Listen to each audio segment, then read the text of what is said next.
Ser podcast.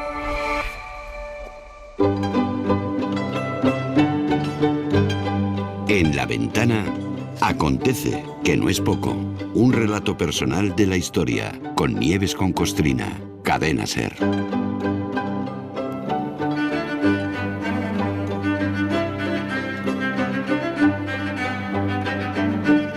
Nieves con Costrina, buenas tardes. Buenas tardes, Marta. ¿Sabes lo que pasa ahora cuando escucho tu sintonía? Que te veo a ti y a los Fetén tocándola ahí en directo y me parece todavía más maravillosa que de costumbre.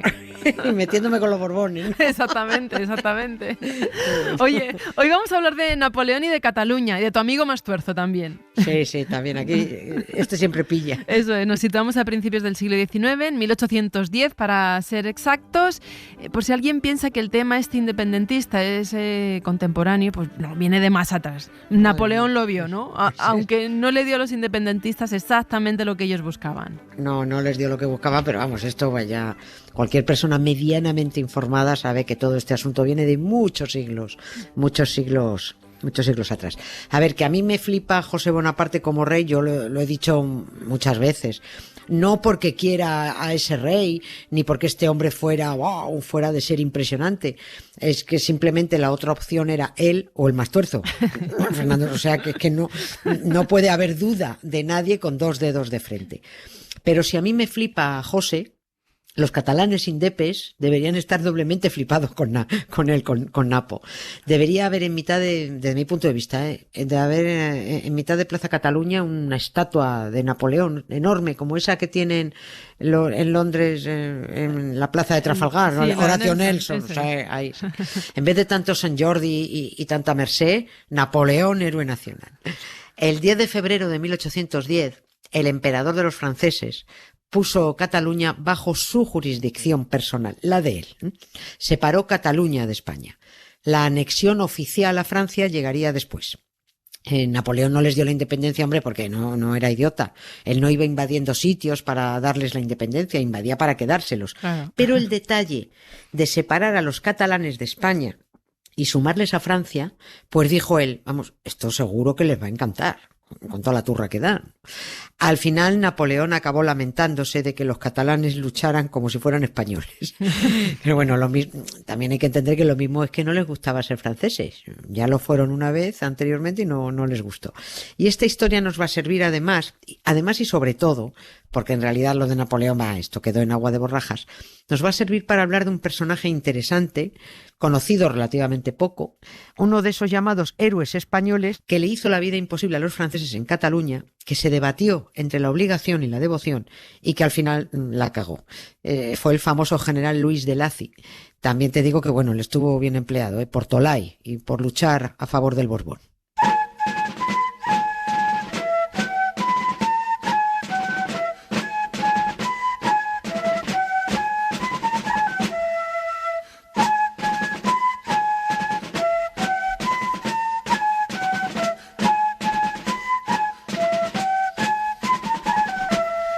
La lucha en Cataluña contra el francés tiene hasta sus leyendas heroicas, como la del timbaler del Bruc, un niño tamborilero que con la amplificación que dieron las montañas a su tambor hizo creer a los franceses que los catalanes pues eran mucho más de los que eran. Claro, hizo ahí, pareció, había un ejército de catalanes. Sí. Todos los lugares necesitan sus héroes. Pero aquella batalla contra los franceses en el Bruc, que en realidad fueron dos batallas en momentos distintos, evidentemente no la ganó ningún timbaler acojonando a los franceses. La ganaron los somatenes, los voluntarios, y las tropas regulares con artillería. Como dijo el poeta Campoamor, en este mundo traidor nada es verdad ni es mentira. Que todo luego se lo apropió Armada en el golpe de Estado del 23F. Todo es según el color del cristal con que se mira. Los triunfos catalanes ante los franceses lo interpretan los españolistas como que los catalanes querían ser españoles. Y los catalanistas dicen que lo que no querían era ser franceses, que es de tonterías. A lo que vamos es a que Napoleón Bonaparte decidió unilateralmente aquel febrero de 1810, mediante un decreto que ponía bajo su directa jurisdicción todas las provincias españolas a la izquierda del Ebro. Le dijo a su hermano, oye José, que me quedo para mí con Vizcaya, Aragón, Navarra y Cataluña. Y ojo, todos los impuestos de esta zona para mi buchaca particular también. Tu reino ya es el resto. Lo que pasa es que pasaron 2 años con el territorio en guerra, pero con los franceses instalados en casi toda Cataluña, y ya en 1812, 2 años después, Napoleón saca otro decreto anexionando oficialmente Cataluña al Imperio francés. Pasó a formar parte de Francia directamente. Lo dividió en 4 departamentos, siguiendo la división territorial utilizada en Francia. Y bueno, los catalanes afrancesados, pues ellos están felices, porque es que Napoleón declaró el catalán lengua oficial, creó un gobierno catalán y claro, para ellos todo guay. Pero esto afectaba a la élite intelectual, porque la guerra seguía en España y el catalán de a pie no dejaba de sentir al francés como lo que era, como un invasor. Claro. Y aquí es donde entra nuestro general Luis de Lacy. Luis de Lacy, ¿quién era este hombre? Además de militar, ¿no? Y héroe español. Sí, era que se consideró un héroe español después. Mira, a modo de resumen, fue efectivamente un héroe español, pero después de haber sido soldado francés. Fue un extraordinario oficial napoleónico que luego desertó y se pasó a luchar en las filas del ejército español, que cuando llegó al trono el más tuerzo, Fernando VII, tras la derrota del francés, se sublevó contra el absolutismo del Borbón y entonces vino el Borbón y se lo cargó. Vaya. Muy propio. O sea, este hombre siguió la misma hoja de ruta que el obrero de derechas, que vota al que le baja las pensiones y le sube el transporte. Pues el general Lacy luchó por el regreso de Fernando VII y Fernando VII regresó, fue y lo fusiló. ¡Hala! Y ahora ya sí desarrollamos. Este hombre era gaditano, de San Roque, pero de ascendencia irlandesa por parte de padre, de ahí el apellido Lacy, y francesa por parte de madre. Su tradición familiar era militar y también él acabó alistado en el ejército español. Era un tipo con mucha personalidad, era un tipo muy arrojado, muy apto para el mando, pero un poco atrevido de más, como luego se demostró, y sobre todo muy ligón también, aunque esto ahora no venga a cuento. Por resumirlo mucho, le pillaron unas cartas donde ponía a parir a uno de sus mandos y por esas cartas le expulsaron del ejército. Que dijo él, bueno, pues vale, me expulsáis del ejército español, me da igual, me voy a Francia y me alisto en el ejército revolucionario francés, que a mí me va la marcha militar. Todo bien. Y Lacy invadiendo Europa como soldado napoleónico, tan contento, hasta que, Napoleón invadió España.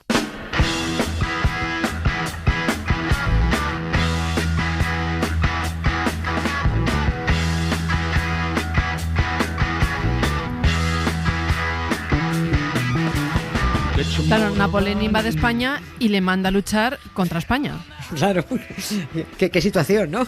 El hombre se resistió lo que pudo. Dijo, hombre, no me hagáis esto, que una cosa es invadir por Europa y otra que me mandéis a invadir a los míos. Me dijeron, se siente, macho, por no haber venido, ¿no? Y sí, entró en España, aunque como oficial napoleónico tampoco es que luchara, porque los franceses entraron muy tranquilos en este país. Los Borbones y la Iglesia dieron órdenes de no molestar a los amigos franceses. O sea que luchar poco. Pero los sucesos del 2 de mayo de 1808 y los fusilamientos en Madrid, eso fue lo que empujó a Lacy a desertar. Él, al fin y al cabo, era español, se sentía español. Y como era un buen oficial, pues una vez alistado en el ejército español después de desertar el francés, pues ascendió. Era un tío intrépido, era un buen estratega, triunfó en una importante batalla en Zaragoza, cubriendo la retirada del famoso general Castaños, que si no es por Lacy, al tal Castaño le habrían frito los franceses, el muy desagradecido, ya verás ahora por qué. Lacy en la batalla de Ocaña también pilló tremenda fama, de allí le mandaron a Andalucía, hasta que le nombraron general en jefe del ejército de Cataluña en 1811. Allí llegó con ganas, encontró un ejército español desastroso, pero dijo, bueno, a estos hay que animarlos yendo yo ahí por delante. Y como era valiente y era un tío atrevido, insufló ánimos a las tropas y consiguió que se sumaran muchos voluntarios, los somatenes. A los franceses les traía locos, les envenenó todos los víveres en la guarnición de Figueras, les envenenó también el pan a los de la Ciutadella de Barcelona. Y como destacado liberal que era, porque Lacy era un destacado liberal, las Cortes de Cádiz le encargaron que constituyera la Diputación de Cataluña. Estamos hablando, recuerda, el año finales de 1812. Ojo al fregón que había por allí, por Cataluña. Que había por allí porque ese es el año que Napoleón anexionó Cataluña a Francia. Efectivamente, 1812 es cuando hace la anexión oficial al Imperio francés. Pero claro, todo esto que hizo Napoleón era sobre el papel.